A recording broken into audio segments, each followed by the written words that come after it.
Awe stato un dia hobby special, nossa iniciawe ma inta com o traspasso, di qual nós estamos de visita cerca ex-minister di turismo e seguridade público Dangi Odiber, quasi traspasso di nós di local que trata documento nang di ministério, tato ma into placentero di qual nós seiba diferente discussione, differenti conversazione nang arriba tema nang actual, pelo que trata modelo turístico di país Aruba, pero também desarrollo general di país Aruba e local que nós porawak for di conversazione nang hobby ameno, hobby agradável, tato um traspasso hobby neti, nós recebia documento nang, nós guardo bom tratar, bom receber e Aruba tá clapa yama oficialmente o governo novo bombini, agora que nós acaba de juramentar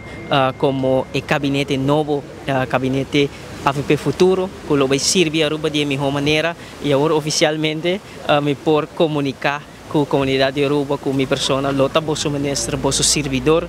de área de turismo, labor e transporte grande e para mim é um privilégio, um honor grande como por receber, danke no sostém de minha comunidade e nós estamos lá e excited para trás. Me quero que me pora viva hobby momento nang hobby special de minha vida, no momento como gradua, no momento como juramentar como parlamento de Aruba, pero para juramentar awe como servidor, como ministro, a palavra ministro na hebreu significa servidor de uma comunidade. Me quero saber que é um privilégio como por receber na minha corta idade e esse aqui é um privilégio e honor mais grande como por receber awe acompanhar para minha família, para minha mama, com minha tata, com meu irmão, a pessoa na clave de minha vida e como por awak nang sinta e nang hobby cerca de mim,